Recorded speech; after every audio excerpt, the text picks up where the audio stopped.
Los bonos en dólares cotizados en pesos siguen estando deprimidos. Podemos observar que los rendimientos de estos activos, sobre todo los de corto plazo, están en niveles están por encima del 21%, los de ley local, y prácticamente un poco más bajo, pero en esos niveles también, los de ley extranjera. Esto ha generado que las paridades se encuentren en niveles bajísimos. Eh, Son paridades que muchos podrían considerar paridades de default. Debajo del 40% ya está muy peligrosa la situación de un activo, que obviamente tiene el agravante que es un activo nuevo, es un activo que no tiene ni siquiera un año de haber sido reestructurado, una deuda que ha sido reestructurada hace apenas un año, pero que por cuestiones de más carácter político que económico, porque obviamente los países en general no pagan su deuda, sus capitales de deuda, lo que hacen es refinanciar los vencimientos, y lo que tiene que preocuparse es pagar los intereses, y en función del interés que el mercado le pide a la renovación de la deuda, muestra cómo el mercado considera la situación de ese país. Cuanto más alto es el interés que pide, se lo considera más riesgoso, y cuanto más bajo es porque ha mejorado su riesgo. Bueno, nosotros tenemos paridades que ya no se eximen de todo comentario, porque obviamente estos son niveles bajísimos de paridad. Si supiéramos que todo esto se va a pagar, es un negocio brillante, pero justamente lo que está reflejando estas paridades es que el temor de que caigamos en un nuevo default. En dólares, prácticamente lo mismo, 22%, 21, 22, 21%, también estos se acercan al 21%, se mantienen los niveles de paridades bajísimas, o sea que obviamente no podía ser de otra manera, porque en dólares refleja más la situación, porque es como que este tipo de activos es como que al estar cotizados en dólares, digamos que la cotización en dólares nos muestra más la situación real del activo. Con respecto a la evolución semanal, tomamos el 31 de marzo porque al tener 2 días feriados, en realidad acá es cuando tenemos 5 ruedas. Vemos que los niveles de precio de los bonos con legislación local estaba en estos precios, y los bonos con legislación extranjera en estos precios, y el spread entre los diferentes vencimientos estaba en este nivel. A medida que, obviamente que las curvas estas están totalmente invertidas, mostrando que los bonos más cortos son los que más rinden, o sea, los más riesgosos, y los bonos más largos rinden menos que los cortos, cosa que evidentemente demuestra que hay un problema allí en estos activos. A medida que nos vamos acercando a la fecha actual, al 9 de abril, vemos que salvo los bonos de 2030, que era el bono en el cual interactuaban algunos organismos oficiales, sobre todo el ANSES,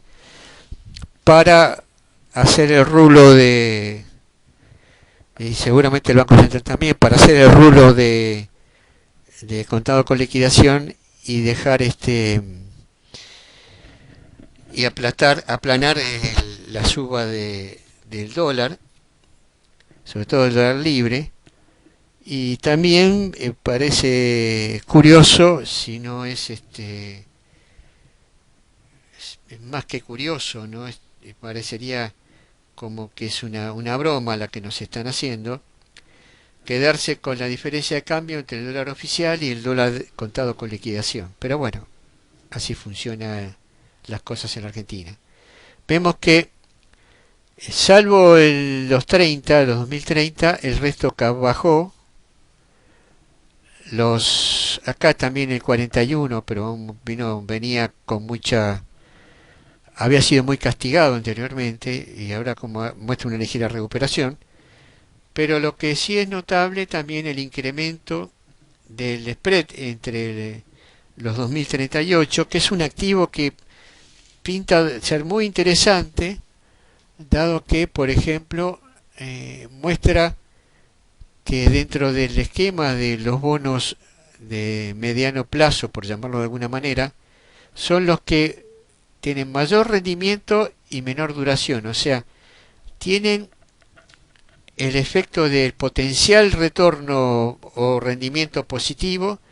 con un riesgo menor que el resto. El ley extranjera bajó un poquito el rendimiento y aumentó un poco el riesgo, por eso se extendió el spread. Pero por ejemplo, para legislación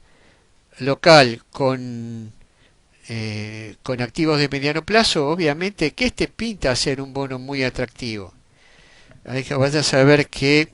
espera el mercado con los activos argentinos, porque todavía no ha reaccionado en ese sentido. En otro orden de cosas, los bonos ajustados por SER cayeron ligeramente,